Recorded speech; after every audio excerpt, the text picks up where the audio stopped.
Respecto de tratamiento, vamos a dividirlo en dos partes, el tratamiento agudo y el tratamiento crónico. El tratamiento agudo lo que intenta es revertir o frenar la toxicidad por el amoníaco que vimos previamente se produce daño esencialmente al sistema nervioso central. Para eso tenemos algunos parámetros que seguir. El primero es que obviamente algo generó que ese paciente produzca excesivas cantidades de amonio. Esto es que está sobrecargado este ciclo de la urea que mencionamos. ¿Cómo se puede sobrecargar? Únicamente de dos maneras. O hay un aporte excesivo de proteínas, y a diferencia de lo que ocurre con los hidratos de carbono y con los lípidos, que cuando uno da un aporte excesivo, este se puede acumular como reserva, ya sea como glucógeno o como grasa. En el caso de la proteína, el exceso debe destruirse y esto es lo que recarga el ciclo de la urea. Y el otro mecanismo por el cual se puede sobrecargar es porque haya un catabolismo, es decir, una liberación de proteínas endógenas. Esto se puede dar en el caso de una infección o de ayuno prolongado. Entonces tenemos que intentar identificar cuál de estas dos causas es la que está generando esta descompensación y tratar de frenarla. Para eso podemos inducir anabolismo aportando altas cantidades de calorías y una hormona anabólica como la insulina. Y un detalle importante es recordar que en base a algunos estudios que se han hecho en los últimos años de el perfil de aminoácidos plasmáticos de los pacientes al ingreso del episodio agudo, se ha encontrado que muchos de los pacientes ya tenían deficiencia de aminoácidos esenciales al momento de presentarse en la emergencia. Y esto tiene que ver con el hecho de que en general el cuadro clínico se inicia previamente, 24 o 48 horas al ingreso, y los pacientes ya vienen con una ingesta baja y es posible que la deficiencia colabore en sostener la descompensación. Así que es importante no sostener el ayuno más de 24 o 48 horas en el caso de que uno tenga dudas si la deficiencia de aminoácidos esenciales puede estar atrás del mecanismo de descompensación. Por supuesto que además tenemos drogas que nos facilitan la detoxificación, lo vamos a ver en los casos clínicos, así que no voy a avanzar con esto, más adelante les explicaré un poco el mecanismo. Y finalmente recordar que una de las variables que más se asocia a la mortalidad o secuela posterior es el nivel de amonio y el tiempo de exposición a esta hiperamoniemia. Por lo tanto, el rápido descenso del amoníaco en el tratamiento agudo es el objetivo principal. Y esto con las medicaciones quelantes de amonio no sucede de manera veloz. Y por eso es que en esas condiciones otros métodos de detoxificación más rápidos, como puede ser la hemofiltración, son necesarios. La exsanguinotransfusión está contraindicada y esto lo pongo específicamente porque hoy en día todavía en algunos lugares se sigue realizando. Recuerden ustedes que cuando transfunden nuevamente sangre estamos administrando cantidades enormes de amonio, dado que la concentración intraeritrocitaria de amonio es mayor a la plasmática. Recordar en esta diapositiva el mecanismo de acción del benzoato de sodio y el fenilbutirato, principalmente que tienen dos mecanismos de acción diferentes. Esto implica que puedan utilizarse las dos drogas juntas.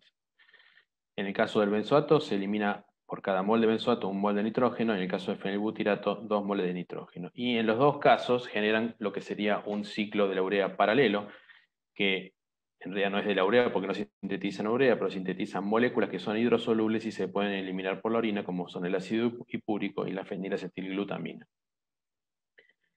El tratamiento crónico es un poco más complejo que el tratamiento agudo. El tratamiento agudo que les mencioné, con esos parámetros uno puede tratar cualquier tipo de paciente de los que mencionamos. Pero en el tratamiento crónico, estas características individuales que yo les mencioné de las patologías hace que podamos dirigir un poco más el tratamiento a la patología específica y a las características personales del paciente. Pero el concepto general es similar, digamos. Tenemos que una sábana corta, que implica el administrar una cantidad de proteínas que permitan el crecimiento del paciente, pero que no aporte un exceso que tenga que sobrecargar el ciclo de la urea. Esto, en muchos casos, genera que el aporte de proteínas total sea bastante reducido y muy al límite del requerimiento, con la probabilidad de generar deficiencia de aminoácidos esenciales, sobre todo si utilizamos proteínas de bajo valor biológico. Acá cobra importancia en la calidad de la proteína, porque la cantidad de proteína que estamos dando es poca. Y ese ahí el rol fundamental de los aminoácidos esenciales, que lo que hacen es mejorar la calidad biológica de la proteína y evitar que haya deficiencia de aminoácidos esenciales en pacientes que tienen un bajo aporte proteico. Es importante reponer los metabolitos deficientes. Vimos en el gráfico del ciclo la citrulina y la arginina.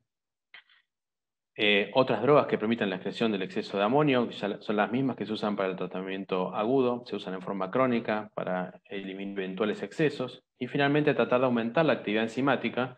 Vimos el caso del ácido carglúmico, pero esto es muy específico de un solo defecto del ciclo de la urea, no sirve para el resto. Y el mismo objetivo cumple el trasplante de hepatocitos y el trasplante hepático. El trasplante de hepatocitos hace muchos años parecía un tratamiento promisorio y hoy en día en los centros que se hacen, lamentablemente no es una terapia de uso clínico, tiene como único objetivo permitir el puente de tiempo que transcurre desde un paciente recién nacido con un diagnóstico confirmado y una forma severa hasta que se pueda trasplantar. El trasplante hepático, según la información que se desprende de la casuística, tiene mucho menor riesgo si se hace en pacientes mayores a 5 kilos de peso. Por eso es que hay un tiempo que tiene que transcurrir desde el nacimiento hasta los 5 kilos y ese es el momento y el rol que tendría el trasplante hepatocitario, pero todavía, bueno, en nuestro país no se puede realizar. Y finalmente el trasplante hepático. Este tratamiento se reserva para algunos casos, no es el tratamiento de primera línea para todas las patologías, y se utiliza cuando fracasa el tratamiento médico, ya sea porque el paciente se descompensa muy frecuentemente o porque a pesar de ese tratamiento el paciente tiene mala evolución y eso puede deberse a que el defecto enzimático sea sumamente grave y que no tolere una sobrecarga mínima de proteínas en exceso.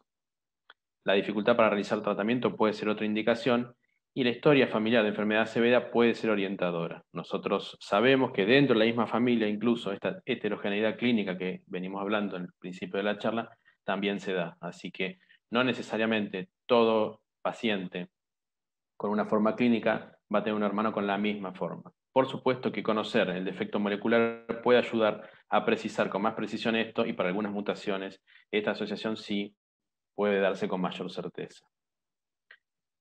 Les dejo estas referencias si quieren profundizar en algunos de estos aspectos. Y como conclusión, quiero decirles que la variabilidad fenotípica que observamos en estos pacientes genera que, basados en principios y recomendaciones generales, adaptemos y ajustemos el tratamiento a cada paciente individual en base no solamente a la enfermedad, sino también a su evolución y a los controles clínicos y bioquímicos de cada uno de ellos. Les dejo mi mail, después al final va a haber una sesión de preguntas, pero si alguna no queda ahí respondida pueden escribirme. Y a partir de ahora les paso la charla a la doctora Bernal, que va a continuar con la descripción de los casos clínicos. Muchas gracias.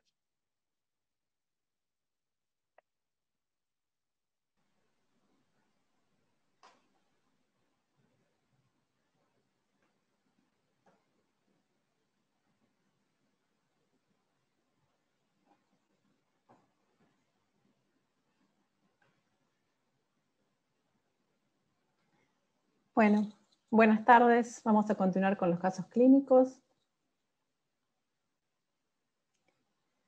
Orden y objetivos de los casos clínicos. Bueno, son 3 casos clínicos. El primer caso clínico va a ser de una presentación neonatal clásica. Vendría a ser la presentación neonatal espontánea que ustedes pueden llegar a ver en neonatología. De ella, lo más importante que tienen que ustedes identificar son los síntomas iniciales y el tratamiento de emergencia. El segundo caso clínico también es una presentación durante el periodo neonatal, pero es una presentación donde el tratamiento se inicia en las primeras horas de vida, debido a que era un paciente que conocíamos a su familia y sabíamos que iba a tener su nacimiento. Acá sobre todo es importante que vean cómo se inician los pasos iniciales y el tratamiento dietético escalonado vendría a ser lo más importante. Y el tercer caso clínico es la forma de presentación tardía. Acá el objetivo es identificar también la presentación clínica, cómo se realizan los cambios dietéticos en función de la variabilidad del paciente. Caso clínico 1. Vamos a hablar de los antecedentes, el debut, su diagnóstico y tratamiento. Antecedentes es su recién nacido, parto normal, con un Apgar adecuado, 38 semanas, que estuvo en internación conjunta. A las 48 horas de vida, presenta rechazo al alimento, tendencia al sueño, hipotonía y debilidad. ¿Cuál ustedes consideran que es el primer pensamiento médico del neonatólogo? ¿Que el paciente tiene hipoporte? ¿Sospecha de sepsis? ¿Que el paciente tiene una enfermedad metabólica? ¿O que el paciente sufre una intoxicación? Muy bien, la mayoría puso lo que esperábamos que pusieran. Es así, es real. La mayor sospecha del neonatólogo es sospecha de sepsis y es una forma de presentación habitual de las enfermedades metabólicas. Si uno encuentra las historias clínicas de los pacientes que han debutado con muchas enfermedades metabólicas y lee sus antecedentes, va a ver que muchos de ellos tuvieron sospecha de sepsis sin cultivo de germen. Es habitual y es una consulta habitual también que recibimos por medio de telemedicina de las distintas neonatologías. Pacientes que inicialmente pensaron que era una sospecha de sepsis, que no lo fueron y que no mejoraron con el tratamiento antibiótico. Y muchas veces son pacientes que sí mejoran, pero que no se sabe si mejoran por el tratamiento antibiótico o porque dentro del tratamiento de sospecha de sepsis, aparte de la antibioticoterapia, existe el flujo endovenoso, por ejemplo, sin haber notado que era eso lo que se estaba administrando, y el ayuno. Pero decimos que siempre que hay una sospecha de sepsis, necesitamos que tengan presentes las enfermedades metabólicas.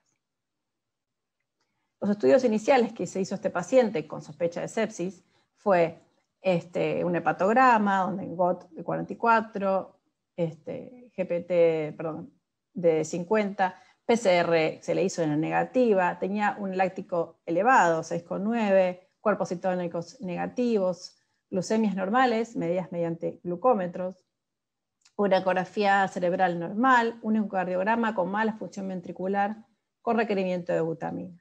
Lo que me faltó decir de nuestros 3 casos es que son 3 casos reales, son pacientes nuestros. El paciente se deriva a un centro de mayor complejidad.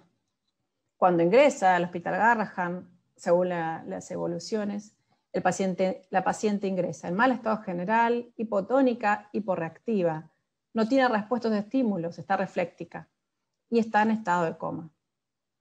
Se toman muestras críticas, porque ahí claramente ya hay sospecha, donde se ve una insuficiencia hepática con un RIN de 2,5, una hiperlactacidemia, 40 miligramos de decilitro, un amonio de 2.543 microgramos de decilitro.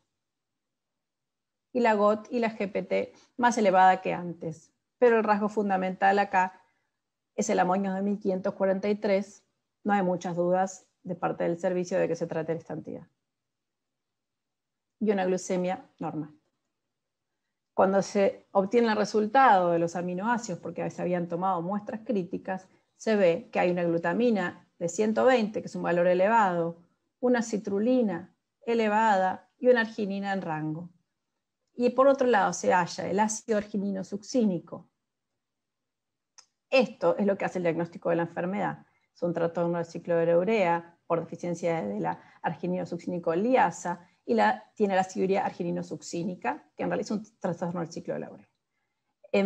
Entonces, esto no debería estar, el valor normal es 0. Siempre que aparece este ácido es que tiene la patología. Además es un laboratorio de control, con un amonio ya en descenso porque ya tenía tratamiento, el láctico sigue elevado. Puede llamar la atención lo del láctico elevado porque no es frecuente que uno hable por ahí de los trastornos del ciclo de la urea con hiperlactacidemia y ya este es el tercer láctico elevado que aparece en la presentación. Esto habla del estado de gravedad de la paciente. Esto es una enfermedad del metabolismo intermedio donde hay una relación entre sí de todos los aspectos del metabolismo intermedio y la falla mitocondrial, la falla energética, habla de gravedad. Entonces, una hiperlactacidemia en un neonato por un ciclo de la urea sí se puede encontrar. Hay una disfunción mitocondrial en esta enfermedad cuando se encuentra así de grave. Si no, no sería habitual ver la hiperlactacidemia. La paciente continúa con encefalopatía hiperamonémica, continúa sin respuesta a estímulos, está en ARM sin sedación, tiene un monitoreo de función cerebral hipovoltado. El tratamiento de emergencia que se le ha empezado a afectar a esta paciente sería evitar y revertir el catabolismo, eso es sustancial para frenar el ciclo de la urea disfuncionante, Con el flujo de glucosa a 10 miligramos kilo minuto, la insulina se arranca con todo, porque la paciente está muy grave y tenemos sí o sí que evitar este catabolismo. Recuerden que la insulina no es que uno la pone porque la paciente tiene hiperglucemia, uno la insulina la pone como hormona anabólica para frenar justamente este catabolismo. Los quelantes de amonio, benzoato de sodio, fenilbutirato y arginina, los tres fármacos se pasan a la misma vez y no se frena el aporte del flujo de glucosa, sino se vuelve a hacer recalcular el flujo de glucosa para que el flujo de glucosa se mantenga en 10, pero no se detiene una cosa, se pasa toda a la vez y el flujo de glucosa elevado. Si hace falta se ponen 2 accesos vasculares. Y las dosis de carga, que son los 3 fármacos, 250 miligramos kilo, a pasar en 90 minutos. Y después son 250, pero el mantenimiento es en 24 horas.